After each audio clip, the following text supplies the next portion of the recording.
Hello my dear students, आज हम next question करते हैं एक्सरसाइज 3.11 के। जितने बच्चे हैं कोशिश कर रहा हूँ कि मतलब फटाफट वीडियो आ जाए, नया चैप्टर स्टार्ट करें यार। एक ही चैप्टर को पढ़ रहे हैं बार बार, तुम भी ऐसे लग रहे होगे सर यही का क्वेश्चन करते रहेंगे क्या हम। क्वेश्चन नंबर 11 तक हमने कर लिए। इन ए ट्राइंगल ए बी सी, अच्छा ए बी सी ट्राइंगल है तो फटाफट दिमाग में ना क्विक वे से आना चाहिए। ए बी सी ट्राइंगल होगा तो ये कॉन्सेप्ट लग सकता है सर कहीं ना कहीं कि अगर ए बी सी ट्राइंगल है तो इसके तीनों इंटीरियर एंगल का सम कितना होगा रे बाबा, 180 डिग्री। मतलब angle A plus angle B plus angle C का सम 180 डिग्री होने वाला है। ओके, ए बी सी हमें गिवन है तो फटाफट पुट करते हैं। x plus 3x plus y is 180, तो मैं इसको लिख देता हूँ 4x plus y is 180 degree. ठीक है, ये हमारी एक इक्वेशन बन गई एक्स वाई में। अब दूसरी इक्वेशन के लिए कोई ना कोई सिचुएशन देगा, यहाँ पे हमें डायरेक्ट इक्वेशन दे दी। सिचुएशन देता है ना, वैसे भी बना सकते थे। तो यहाँ से तुम दूसरी इक्वेशन इसके नीचे लिखो, मैं इसके नीचे ऐसे लिख दूँ क्या, -5x प्लस 3y इज 30। अब तुम क्या करोगे सर, इसको 3 से मल्टीप्लाई कर लो। अगर x करना होगा तो ऊपर वाले को 5 से, नीचे वाले को 4 से, 2 बार तो नहीं करेंगे, ऊपर वाले को 3 से मल्टीप्लाई कर लेते हैं। तो मैं इसको 3 से मल्टीप्लाई करके यहाँ लिख देता हूँ 3 2 ज़ा 4 3 ज़ा 12 प्लस 3y इज़ 0 554। ठीक है, 8 3 ज़ा 24 कैरी 2 3 1 ज़ा 3 और 2 550। इन दोनों को करने के लिए माइनस माइनस माइनस ये कट जाएंगे, ये बचेंगे माइनस के 510 और इधर आएंगे माइनस के 17x। तो x की वैल्यू आ जाएगी माइनस से माइनस 17 3 ज़ा 51 0, x की वैल्यू 30 आ गई। ओके, अब x 30 आने का मतलब एंगल ए कितना आ गया तेरा बेटा, 30 डिग्री। एंगल बी के लिए सर 3 इंटू एक्स करो, 3 into 30 is 90। Okay, angle C y चाहिए तो x की वैल्यू 30 यहाँ रख देते हैं, उधर जाएगा तो 4x is 180 minus 30 that is 150, x is upon में 4। ये गलत किया गया तुमने कुछ, 4x plus y is 180, x की वैल्यू 30, हाँ कुछ ना कुछ तो गलत कर दिया ना। क्या गलत कर दिया, 30 यहाँ रखनी चाहिए थी। 120 प्लस वाई इज 180, y की वैल्यू आएगी तेरी 180 में से 120 माइनस क्योंकि 60, तो y हमारा 60 डिग्री, मतलब एंगल c कितना आ गया, 60 डिग्री। अब देखो यहाँ पे तुम अगर इन तीनों को बातों को देखो तो तुम क्या कह सकते हो, सर एक राइट एंगल ट्राइंगल है। क्यों है, क्योंकि एक एंगल 90 डिग्री है, तो उसने यही पूछा है prove that the triangle is right angle. तो you can say in triangle A B C angle B is 90 degree, so this is a right angle triangle.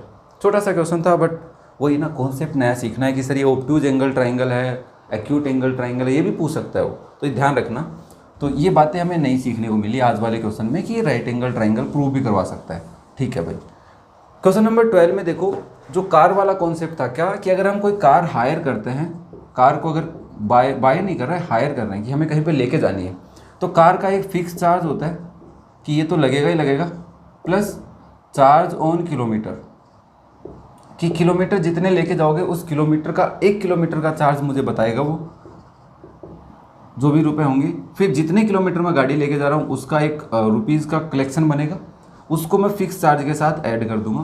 तो मेरे पास कार को किराए पे ले जाने का टोटल एक्सपेंडिचर पता चलेगा कि टोटल खर्चा कितना लगेगा। तो वही कॉन्सेप्ट है, हम कर चुके हैं ऐसा question. Example, the car hire charge in a city comprise मतलब मिक्स कर देगा, फिक्स चार्ज किसके साथ, with the charge for the distance covered. तो वही कॉन्सेप्ट जो मैंने तुम्हें बताया अभी। ठीक है, तो हम यहाँ पे कह देंगे कि फिक्स चार्ज क्या है, फिक्स चार्ज लेता है वो ₹x लेता है बेटा, और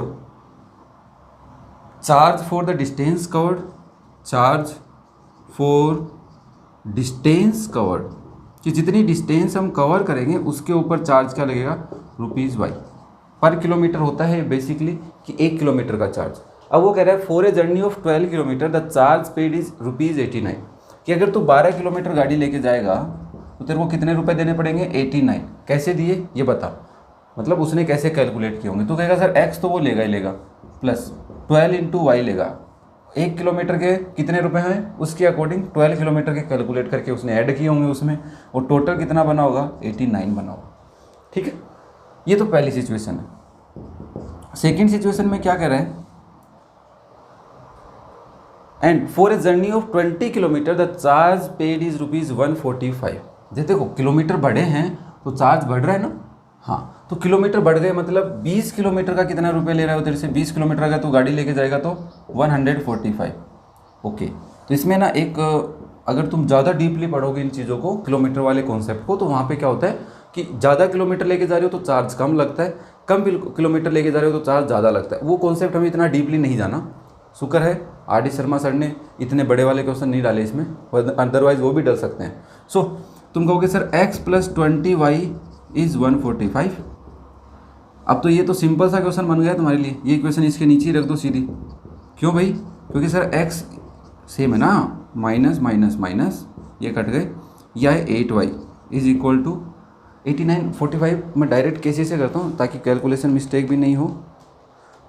56 प्लस में आएंगे दोनों, तो y क्या, 7 8 जा 56, 7 रुपये। 7 रुपये क्या रिप्रेजेंट कर रहा है भाई कि 1 किलोमीटर का कितना रुपये ले रहा है, 7 रुपये। ठीक है बेटा, अब ये 7 कहीं पे भी पुट कर दो, यहाँ पे कर दो, x + 12 × 7 = 89 होता है। 12 8 जा 84, तो 89 - 84 कर देते हैं तो आ गया 5। मतलब 5 रुपये तो वो लेगा ही लेगा, प्लस 7 रुपये पर किलोमीटर ले रहा है। तो इसने पूछा क्या तेरे से, what will be a person have to pay, कि एक आदमी कितना रुपये पे करे अगर वो ट्रेवलिंग करे distance of 30 kilometre in that particular car. उस कार में अगर वो 30 किलोमीटर चलेगा तो कितना रुपया लगेगा। तो तू कहेगा सर 5 रुपये तो वो लेगा ही लेगा, प्लस 30 किलोमीटर के पैसे 30 × 7 दैट इज़ 5, प्लस इसको सोल्व कर 210, तो रुपये बन गए 215, मतलब डिग्री नहीं है, 215 रुपये। तो 215 रुपीज़ वो चार्ज करने वाला है। ठीक है, समझ में आया? इजी है ना अब तो, बस ठीक है। चलो नेक्स्ट करते हैं क्वेश्चन नंबर 13। इस क्वेश्चन में देखो बेटा, A part of monthly hostel charge, वो कॉन्सेप्ट वही है कि है ना, एक फिक्स चार्ज लग रहा है। कॉन्सेप्ट देखो, कॉन्सेप्ट क्या है, fix charge plus A charge depend on the situation. दो तरीके के चार्ज होंगे इसमें, एक तो पहला फिक्स लगेगा, इतने रुपए तो लगेंगे ही लगेंगे। दूसरा डिपेंड करेगा, मे बी कोई सिचुएशन दे देगा, डेज पे डिपेंड कर सकता है। प्रीवियस वाले क्वेश्चन में किलोमीटर पे डिपेंड कर रहा था वैसा। तो क्या करें, A part of monthly hostel charge, कि हॉस्टल का चार्ज क्या है in a college are fixed and the remaining, एक तो फिक्स है एंड दूसरा remaining depend on the number of days one has taken food in the mess, कि mess में जितने दिन खाना खाएगा उसका चार्ज अलग है, वो डिपेंड करेगा डेज पे कि कितने दिन खाना खाया है, प्लस एक फिक्स चार्ज लगेगा। ठीक है भाई, वो बोल सकते हैं रूम का चार्ज लग रहा है। व्हेन ए स्टूडेंट ए, जब एक स्टूडेंट है ए टेक फूड फॉर 20 डेज, अगर उसने 20 दिन खाना खाया, साथ में हॉस्टल में भी रहा है, ही हैज़ टू पे 1000 रुपीज़, वो 1000 रुपये दे रहा है। तो तुम क्या कहोगे sir, fix charge plus 20 days का चार्ज, दोनों को मिला के कितना हुआ है, 1000 रुपये। बात समझ में आई क्या? ठीक है, तो हम बोलेंगे कि सर फिक्स चार्ज जो लग रहा है, फिक्स चार्ज जो रूम का है या मेस का या हॉस्टल का जो भी है, फिक्स चार्ज ही बोला इसने भी, तो वो ले लेते हैं ₹X। और दूसरा हमसे वो पूछ रहा है cost of food per day, तो हम इसको लेट कर लेते हैं cost of food per day, कि एक दिन का कितना रुपए लग रहा है पर डे। तो तुम कहोगे सर ₹Y ले लो इसको। ठीक है, अब पहली सिचुएशन मेरे को सारे बच्चे बताएंगे, क्या मैं ऐसे लिख सकता हूँ x + 20 × y = 1000, यस और नो? यस, क्योंकि सर फिक्स चार्ज प्लस 20 दिन का खाने का चार्ज हो गया 1000 रुपये। ये था स्टूडेंट ए नाम से कोई स्टूडेंट था वो। ठीक है, where is a student be who take food for 26 day, दूसरा एक बच्चा था बी जिसने 26 दिन खाना खाया। तो बी वाले के लिए सिचुएशन क्या लिखोगे, 26 दिन है तो फिक्स तो लग गया, प्लस 26 दिन का खाना बराबर कितने रुपए आना, 1180 रुपये उसके आना। ठीक है, अब दोनों को सोल्व कर लो। अब इससे सिंपल तो क्या होगा, माइनस माइनस माइनस, ये कट जाएंगे, यहाँ से आएगा -6y, इधर से आएगा 180 माइनस का, फिर से माइनस काट दो, y की वैल्यू आ गई 30 आने का मतलब क्या है बेटा, ये मतलब है कि एक दिन के खाने का चार्ज कितना है, 30 रुपये। ठीक है, हमसे पर डे खाने का चार्ज भी पूछा है प्लस x भी पूछा है, तो y की वैल्यू यहाँ रख दो, 3 × 2 = 60, 600, तो x + 600 = 1000। तो कैलकुलेशन करने की जरूरत नहीं है, x की वैल्यू आ गई 400। ठीक है, समझ में आया? तो ये क्या है, ये रूम का चार्ज बोल सकते हैं या हॉस्टल का कोई फिक्स चार्ज है। अगर एक बच्चा, अब उसमें भी ये डिपेंड रहता है कि एक रूम में तुम कितने बच्चे रहोगे, वो अलग सिचुएशन बन जाए। डीपली अगर इसको हम सोचने की कोशिश करें कि सर 2 बच्चे वाले रूम में रहता था या वो 4 बच्चे, एक रूम में 4 जने रह सकते हैं, उसका चार्ज कम होता है। एक रूम में 2 जने रहते हैं उसका चार्ज अलग होता है, एक रूम में एक ही जना रहेगा उसका चार्ज अलग होता है। तो वो सिचुएशन यहाँ पे नहीं दी, ठीक है। तो तुम थोड़ा सा ना इनको ऐसे अदरवाइज मत लिया करो, सर आर डी सर में बहुत सारे क्वेश्चन, अरे रियल लाइफ के क्वेश्चन दे रखे आर डी सर ने, बहुत अच्छे क्वेश्चन बनाए। बट हाँ, तुम्हारे एग्जाम पॉइंट ऑफ व्यू से जब हम रिवीजन करेंगे तो उस टाइम पे मैं तुम्हें बहुत सारी बातें बताऊंगा। मैं सोच रहा हूँ उसके बारे में, अभी मेरे दिमाग में ख्याल आने लगे, बात करेंगे, शॉर्ट वीडियो बनाएंगे उसमें बात करेंगे। क्वेश्चन नंबर 14 देखो, half the perimeter of A garden, एक गार्डन का पेरीमीटर आधा कर देंगे, ठीक है। पेरीमीटर आधा करने का मतलब सर अगर x और y होते तो x y का आधा कर दो, ये ले पेरीमीटर का आधा, तो 2 इंटू एक्स प्लस वाई, ऐसे आधा करेंगे, हाफ करेंगे, ठीक है भाई। Whose length is 4 more than its width, अच्छा ये पहली सिचुएशन है तेरी, ठीक है, कि अगर तू पेरीमीटर कैलकुलेट करेगा तो ओरिजिनल का आधा आएगा, ठीक है, ये भूल जा। दूसरी सिचुएशन देख, हाफ हो जाएगा पेरीमीटर का, गार्डन का एरिया हाफ हो जाएगा, कब? जब लेंथ क्या हो जाएगी, 4 ज़्यादा हो जाएगी इसकी विड्थ से, लेंथ ज़्यादा है विड्थ से। तो हम पहले बोलते हैं लेंथ कितना ले लेते हैं, लेंथ ले लो सर x, मीटर है क्या यहाँ पे, मीटर, और ब्रीथ कितनी ले लो, ब्रीथ ले लो y मीटर। अब तुमसे ये क्या कह रहा है कि अगर तुम इसके पहले इस ब्रीथ और लेंथ में रिलेशन दे रखा है कि लेंथ ज़्यादा है, तो तुम कहोगे सर लेंथ की वैल्यू ब्रीथ से कितनी ज़्यादा है, 4 ज़्यादा है। तो इसको मैं अगर इक्वेशन में लिखूँ तो x is equal to y plus 4 लिख सकता हूँ, यस। तो यहाँ से आएगा x माइनस वाई इज 4, पहली सिचुएशन, ध्यान से देखना, ठीक है, इक्वेशन बन गई, ओके। इस 36 मीटर का मतलब क्या है यहाँ पे, इसका मतलब ये है कि अगर तू हाफ कर दे पेरीमीटर का तो वो 36 आएगा। मतलब अगर तेरे पास ये लेंथ है और ब्रीथ को क्या ले ले तू वाई एक्स प्लस 4, या बोल सकते हैं तू वाई प्लस 4 ले ले। सेकंड देखो, ये सिचुएशन तो हमें समझाने के लिए थी कि पेरीमीटर आधा कर देना, तो हम समझे कॉन्सेप्ट क्या होता है, ठीक है।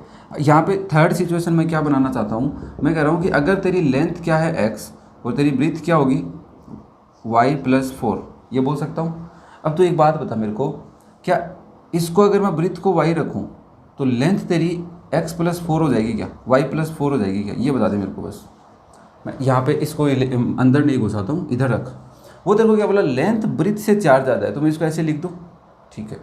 अब वो क्या करेगा कि इसका पेरीमीटर निकाल, तो कहेगा y प्लस 4 का डबल और उसका आधा, ये तो ओरिजिनल पेरीमीटर होता मेरा, उसका आधा करूँगा वो कितना आएगा 36। तो ये क्वेश्चन इक्वेशन के बगैर भी हो जाता, क्योंकि y आ जाता, y आते ही लेंथ ब्रीथ आ गई, लेंथ तो निकाल सकता है, चेक कर देख। यहाँ से आएगा 2y प्लस 4 इज़ 36, तो 2y कितना आएगा 32, y कितना आ गया बेटा तेरा 16, y कितना आ गया 16, y 16 आते ही मुझे बता, ब्रीथ आ गई तेरी 16, लेंथ कितनी आएगी, लेंथ आएगी सर 16 प्लस 4 20, तो मीटर में, तो 20 और 16 मीटर आ रहा है आंसर, चेक कर लेते हैं, यस 20 और 60 मीटर। अब हम अगर बात करते हैं इक्वेशन कैसे बनाते हैं, भाई साहब लेंथ और ब्रीथ ले ले एक्स वाई, ठीक है, और उसका पेरीमीटर निकाल, पेरीमीटर निकाल के हाफ कर, और हाफ करने के बाद उसको किसके इक्वल कर दे 36 के। एक सिचुएशन ये रही, और ये बोल रहा है अगर एक्स वाई ओरिजिनल होती तो तू एक इक्वेशन बना ले, कर ले हुए, कोई दिक्कत नहीं है किसी को, ठीक है। मेरे को लगता है देखो इतना अपन पढ़ चुके हैं, अब इसमें डीपली ज़्यादा जाने की जरूरत नहीं है अपने को, ठीक है। तो अगर हम बिना इक्वेशन के करना चाहें तो ये सिचुएशन से क्वेश्चन ही सोल्व हो गया सर, और इस सिचुएशन से एक इक्वेशन बन गई है, और दूसरी इक्वेशन इसका पेरीमीटर निकाल के बना लेना, ठीक है। चलो मैं ज़्यादा इसको नहीं समझा रहा, क्योंकि मेरे को लगता है मेरे बच्चे इतने समझदार तो हैं, कर लेंगे। मुझे बताना कौन कौन कर लेगा और कौन कौन नहीं कर पाया, ठीक है। Question number 15, the larger of 2 supplementary, अरे ये क्या होता है सर, ये सप्लीमेंट्री क्या होता है? अच्छा याद आया, एक कॉम्प्लीमेंट्री होता था जो सी से सी कॉम्प्लीमेंट्री, एक सप्लीमेंट्री। सर इनमें एक 90 होता है सम और एक 180 होता है, तो एस को मैं 8 बना सकता हूँ, तो ये तो 180 वाला है और ये 90 वाला, मतलब दो एंगल जिनका सम अगर 90 होता है उनको बोलते हैं कॉम्प्लीमेंट्री एंगल्स, दो एंगल जिनका सम 180 डिग्री होता है उनको बोलते हैं सप्लीमेंट्री एंगल्स। तो ये कह रहा है दो एंगल है सप्लीमेंट्री, तो कहेगा सर पहला एक्स है दूसरा वाई है, बट इसने पहला दूसरा नहीं बोला, ये लार्जर और स्मॉलर बोल रहा है। तो तुम बोलोगे सर लार्जर तो ले लेता हूँ एक्स को और स्मॉलर किसको ले लेता हूँ वाई को। पहली सिचुएशन, इतना होता तेरे पास दो एंगल होते हैं तो तू क्या बोलता सप्लीमेंट्री है, तो सर एक्स प्लस वाई की वैल्यू 180 होगी, पहली सिचुएशन तो बन गई हमारी। दूसरी situation, the larger of to supplementary angle, कि लार्जर एंगल जो है ना सप्लीमेंट्री एंगल का, तो लार्जर कौन सा है, एक्स।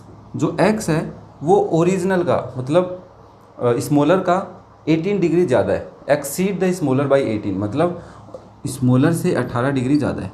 तो ये तेरी दूसरी इक्वेशन बन गई, इसको लिखेगा x माइनस वाई इज़ 18। एक इक्वेशन ये रही, एक ये रही, फटाफट करते हैं। तो x plus y is 180, x minus y is 18। Solve करेंगे, माइनस नहीं करना, प्लस में रखो, ये कट जाएगा। ये कितना आएगा रे, 198 इज़ 2x, x कितना आ गया 198 अपॉन 2, 9 2 ज़ा 18, 9 2 ज़ा 18। तो तेरा y कितना आएगा, 180 में से माइनस कर इसको, कितना आएगा सर 180 में से माइनस करेंगे, मैं खुद कन्फ्यूज हो गया, 180 में से माइनस करो 99 तो 81, तो y कितना आ गया 81। इससे 18 ज़्यादा भी है ना, इसमें से 18 माइनस कर देते तो भी 81 आता। तो ये दो एंगल थे 81 और 99 जिनका सम 180 होगा, प्लस दूसरी सिचुएशन जो बड़ा एंगल है वो छोटे एंगल से 18 ज़्यादा है। क्लियर हो पाया। चलो नेक्स्ट क्वेश्चन नंबर 16 भी कर लेते हैं। 16 जैसा क्वेश्चन तुम कर चुके हो एग्जाम्पल में भी, फिर भी एक्सरसाइज में भी एक क्वेश्चन हम कर चुके हैं। क्या कह रहा है, 2 वुमेन है 5 मैन है जो साथ में काम करते हैं एक पीस ऑफ एम्ब्रॉयडरी है 4 डेज में, ठीक है। तो कोई एम्ब्रॉयडरी का काम करते हैं, piece of embroidery 2 women and 5 man, कितने दिन में, 4 दिन में। तो यहाँ से हमें कॉन्सेप्ट समझ में आ गया, सर क्या करना है, हमें सबसे पहले पता करना है कि अगर वुमेन अलोन कितने दिन में कंप्लीट करती है वर्क को, टोटल वर्क को कितने दिन में कंप्लीट करेगी, सर x डेज में कंप्लीट करेगी। और 1 डे में कितना करेगा, और साथ में लेट कर लो मैन का, अगर आदमी अकेला उस एम्ब्रॉयडरी को करता, टोटल वर्क, टोटल मतलब जितना काम दोनों मिलके कर रहे हैं उतना ही काम अगर अकेला करता तो कितने दिन में करता, y डे में करता। क्लियर है। अब हमें यहाँ पे एक कॉन्सेप्ट याद रखना तो है, टोटल वर्क कितना लेना होता है, 1 लेना होता है, ठीक है, क्योंकि 1 से कैलकुलेशन ईजी रहती है। और वो फॉर्मूला याद होगा तुम्हारे को कि सर 1 डे वर्क कैसे निकालते थे, 1 day work is total work upon total time to complete the work, ठीक है। हाँ, जिसको ये पहली बार देखना है उसको मैं ये कहूँगा पहले एग्जाम्पल देखना, फिर एक्सरसाइज का क्वेश्चन देखना और फिर इस क्वेश्चन को देख, तो एकदम क्लियर हो जाएगी कि ये कॉन्सेप्ट क्या कहना चाहता है तेरे को, ठीक है। अब हम सबसे पहले कहेंगे कि 1 डे वर्क निकालो वुमेन का, 1 डे वर्क को 1 वुमेन, तो आएगा total work upon total time, तो x टाइम ले रहा है तो x 1 अपॉन x। कितने दिन काम कर रही है पहली सिचुएशन में, 2 दिन, तो 2 डे वर्क, या सॉरी 2 डे वर्क नहीं, सॉरी 2 वुमेन, 2 वुमेन का 1 डे वर्क कितना होगा बेटा, 2 अपॉन x हो जाएगा। फिर सर भाई एक दिन में 1 अपॉन x करती है तो दो क्या निकाला मैंने, 2 वुमेन का ही निकाला ना, हाँ। तो 2 वुमेन 1 डे में कितना करेंगी, सर दोनों को ऐड कर लो, 1 women plus 1 women, 1 upon x plus 1 upon x, 2 upon x, ठीक है। ऐसे ही अगर मैं कह दूँ कि 1 मैन का भी निकालना, 5 मैन निकालना, पहले 1 मैन की बात करते हैं। 1 मैन का 1 डे वर्क कितना होगा, 1 अपॉन y, तो 5 मैन का कितना हो जाएगा, सर 5 से मल्टीप्लाई कर दो, 5 मैन का 1 डे वर्क 5 अपॉन y। अब वो क्या कर रहा है कि इन दोनों के 1 डे वर्क्स को ऐड करके कितने दिन में करते हैं, 4 दिन में। तो दोनों का एक दिन का काम, 5 और 2 7 आदमी हो गए ना, एक दिन का काम 2/x प्लस 5/y, ये इन सब का 1 डे वर्क। और 1 डे वर्क को जब टोटल टाइम से मल्टीप्लाई कर देंगे तो क्या आएगा, टोटल वर्क आएगा। तो इसको किससे टोटल टाइम से मल्टीप्लाई कर, कितना है टोटल टाइम, 4 डे, तो क्या आना चाहिए, 1 आना चाहिए। ये इक्वेशन बनानी होती है। तो यहाँ से तुम बाद में लिख लेंगे, है ना, मल्टीप्लाई भी कर लेंगे, ठीक है। अब अगर मैं तुम्हें यहाँ से कहूँ कि इस सिचुएशन का बता मेरे को कितने दिन में कर रहे हैं, 3 दिन में, तो क्या करेगा, डायरेक्ट करता हूँ। तो सर 3 अपॉन x आएगा प्लस 6 अपॉन y आएगा, मल्टीप्लाई विथ 3 इज 1। मैंने तुम्हें याद है एक ऐसा क्वेश्चन करवाया था, तो मैंने कहा था इनको 2 3 2 3 5 ये रखो और इनको इधर भेज दो। हाँ, तो इसको मैं ऐसे लिख दूँ क्या, 2 upon x plus 5 upon y is 1 upon 4 लिख सकता हूँ। और इसको भी मैं ऐसे लिख दूँ एक बार, 3 upon x plus 6 upon y is 1 upon 3। अब सर 1 अपॉन x कन्फ्यूज कर रहा है तो लेट कर लेते हैं। लेट किया कि 1 अपॉन x तो हमारा क्या है u, और 1 अपॉन y हमारा क्या है v। इससे क्या होगा, थोड़ी सी कैलकुलेशन ईजी लगेगी। ये हो जाएगा 2u प्लस 5v इज 1/4। इसको लिखूँगा तो 3u प्लस 6v इज 1/3। अब इनके कोफिशिएंट इक्वल करने हैं, ऊपर वाले को 3 से मल्टीप्लाई और नीचे वाले को 2 से मल्टीप्लाई कर लेते हैं। यहाँ लिख देता हूँ 3 2 जा 6u, 5 3 जा 15v इज 3/4। ओके, इसको लिखो बेटा 3 2 जा 6u प्लस 6 2 जा 12v इज 2/3। क्या करें, सब्ट्रैक्ट करना पड़ेगा, तो दोनों इक्वेशन को सब्ट्रैक्ट करो, माइनस माइनस माइनस, ये तो कट गए। ये कितने आए 3v, इधर क्या आएगा 3/4 में से 2/3 माइनस करना है। एलसीएम लो बेटा, कितना आएगा 12, 4 3 जा 12, तो 3 टाइम 3 3 जा 9 माइनस ये 4 टाइम, तो 4 2 जा 8, तो वैल्यू आ गई 1/12। और अगर मैं v की वैल्यू निकालूँ तो इंटू आएगा 1/3, तो v की वैल्यू क्या आ रही है, v की वैल्यू आ रही है 1/12 3 जा 36, v की वैल्यू 36। अगर v आ गया तो y आ जाएगा, ठीक है। अब मैं v की वैल्यू कहाँ पुट कर दूँ, इस इक्वेशन में पुट कर देता हूँ। 36 इससे कटेगा तो यहाँ पुट कर देते हैं। Sir 3u plus 6 into 1/36 is 1/3, 2 मत ले लेना साथ में, ठीक है। इसको सोल्व करेंगे तो ये आएगा 3u प्लस 1/6 इज़ 1/3। अब इसमें क्या करना होगा, 3u की वैल्यू चाहिए तो 1/6 उधर ले जाते हैं, तो यहाँ से लिखते हैं 3u इज़ 1/3 माइनस 1/6, सॉरी हाँ 1/3। एलसीएम लो 6 आएगा, ये 3 2 जा 6 तो 2 माइनस इधर कितना आएगा 1, ओके 1/6। और यहाँ पे 3u है बेटा, u की वैल्यू चाहिए तो 3 उधर डिवाइड में, तो 1/3 आ जाएगा, तो 1/18। तो u 1/18 है, v 1/36 है, तो u v यहाँ पे देखो u 1 में है तो नीचे वाली वैल्यू इक्वल हो जाएगी, तो x की वैल्यू कितनी आ गई 36, ओके सॉरी 18 आ गई 18, u की वैल्यू 18। और यहाँ से v की वैल्यू कितनी आ गई, v की वैल्यू आ गई 36। अरे क्या बोल रहे हैं अनूप सर, y की वैल्यू 36 है, y कितना आ गया 36। क्वेश्चन सोल्व हो गया अपना, किसी को कोई दिक्कत मेरे हिसाब से नहीं होनी चाहिए। और ये पूछ भी क्या रहा था, find the time taken by one women alone to finish the work the embroidery and that taken by one man alone, एक आदमी अकेला कितने दिन में करेगा। तो कुछ ज़्यादा बड़ा तो नहीं था, छोटी सी बातें थी।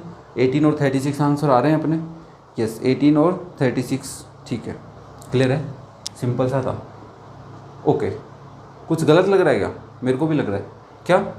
x13 आने का मतलब वुमेन 18 डेज में करनी चाहिए, और आंसर में क्या था पहले 36। ओके, तुम चेक करना इसको, आंसर तो यही है। मे बी शायद इस क्वेश्चन के पीछे वाले आंसर में या यहाँ पे कोई ना कोई प्रॉब्लम है, अपने कॉन्सेप्ट में नहीं है, क्योंकि सारे क्वेश्चन सही कर रहे हैं सर अपन। ठीक है, चलो नेक्स्ट करते हैं क्वेश्चन नंबर 17। ये क्वेश्चन है ना, इसके जैसा क्वेश्चन तुमने 8th क्लास में किया, एक एग्जाम्पल है मेरे हिसाब से, याद आ रहा है मेरे को थोड़ा थोड़ा NCERT में, कि नोट वाला कॉन्सेप्ट था कि भाई तुम बैंक में पैसे लाने गए, तो बैंक में पैसे लाने जाते हैं तो बैंक वाला नोट देता है। मैं तुमसे पूछूं, तेरे को अगर 2000 रुपये लाने हैं, ध्यान से सुनना, मैं तेरे को बोल रहा हूँ कि तेरे को 2000 रुपये लाने हैं और तेरे को 500 के नोट मिलेंगे। कितने नोट मिलेंगे, तो कहेगा सर 500 के जितने नोट 4 नोट मिलेंगे तो 2000 रुपये हो जाएंगे, ठीक है। बट इस सिचुएशन में क्या है, वो 2000 रुपये लाने तो गई, कौन, मीना, बट उसको क्या मिला, एक 50 रुपये का नोट मिला, एक 100 रुपये का नोट मिला।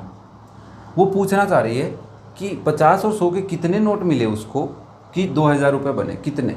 बट वो कह रहे हैं कि दोनों नोट्स को काउंट कर रही हूँ, तो दोनों नंबर ऑफ नोट्स या कितने नोट हैं उसके पास वो दे रखे हैं उसने 25 नोट्स, ठीक है। नोट्स मतलब अपन नोट्स बनाते हैं, वो नोट्स नहीं है, नोट पैसे पैसे, ठीक है। तो तुम सबसे पहले कहोगे सर एक काम करो ना, 50 रुपये ₹50 के नोट्स कितने हैं, नंबर ऑफ नोट्स ऑफ ₹50 हम ले लेते हैं x, और ₹100 के नोट्स कितने हैं उसके पास y। दो सिचुएशन बनेगी। सर नोट के नंबर हो तो रुपए बना सकते हो क्या। मैं तेरे को कहूँ कि 10 रुपये के तेरे पास 5 नोट हैं, 10 रुपीज़ के 5 नोट्स हैं, तो बता मेरे को कितने रुपए हो गए। तो कहेगा सर रुपीज़ को नंबर ऑफ नोट से मल्टीप्लाई कर लो।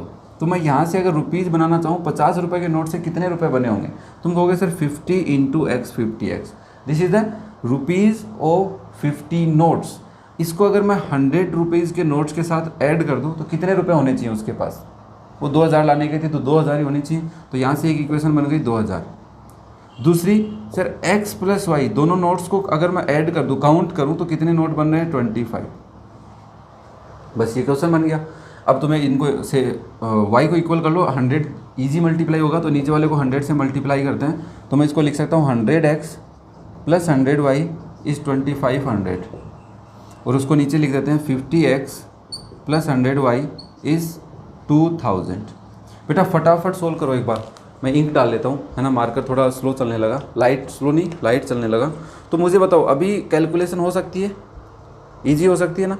अब यहाँ पे ना ये क्वेश्चन क्या चेंज कर सकता है अपना, भाई बुक में आर डी शर्मा सर क्या क्वेश्चन चेंज कर सकते हैं, हमारे इस तरह का क्वेश्चन बनेगा तो क्या बन सकता है? सर नोट्स चेंज हो सकते हैं, ठीक है, नोट्स के काउंटिंग चेंज हो सकती है और टोटल रुपीज़ चेंज हो सकते हैं। या फिर वो ऐसे भी कह सकता है कि 50 रुपीज़ के नोट 100 रुपीज़ के नोट से इतने कम हैं या इतने ज़्यादा हैं, उस सिचुएशन को भी हमें लिखना आना चाहिए। तो ये बहुत अच्छे से तुम जानते हो, लेंथ ब्रीथ में तुमने लिखा है कि लेंथ ज़्यादा होगी ब्रीथ से, कितनी ज़्यादा, वो एक लाइन देता है हमें, वो वाला कॉन्सेप्ट भी यहाँ पे हो सकता है। बस इक्वेशन बनानी आनी चाहिए। तो इसको सोल्व करेंगे तो हम क्या लिखने वाले हैं, फटाफट माइनस करेंगे, माइनस माइनस माइनस, ये कट जाएगा तो यहाँ पे बचेगा 50x इज़ इक्वल टू 500, तो x की वैल्यू आ गई 10। x की वैल्यू 10 आने का मतलब क्या है कि सर 50 रुपये के 10 नोट थे उसके पास। कितने नोट थे? 10 नोट्स। ओके, x की वैल्यू यहाँ रखते हैं 10, उधर जाएगा तो माइनस का 10, तो y तेरा आ गया 15, मतलब 15 नोट किसके हैं तेरे पास? y के। पैसे बना सकता है, 1500 तो ये हो गए प्लस 500 वो हो गए, तो 2000 रुपये बन गए तेरे। बात समझ में आई तो बोलो यस सर, है ना, सिंपल से थे। चलो ये हमारे लेवल 1 के सारे एग्जाम्पल हो गए हैं। फर्दर वीडियोस में हम लेवल 2 के एग्जाम्पल है, मे भी 2 पार्ट में वो वीडियो आ सकता है तुम्हारे पास सारे क्वेश्चन, क्योंकि थोड़े लेंथी लगते हैं, वो बड़े हैं, तो आराम से समझाऊंगा तुम्हें। Okay, thank you.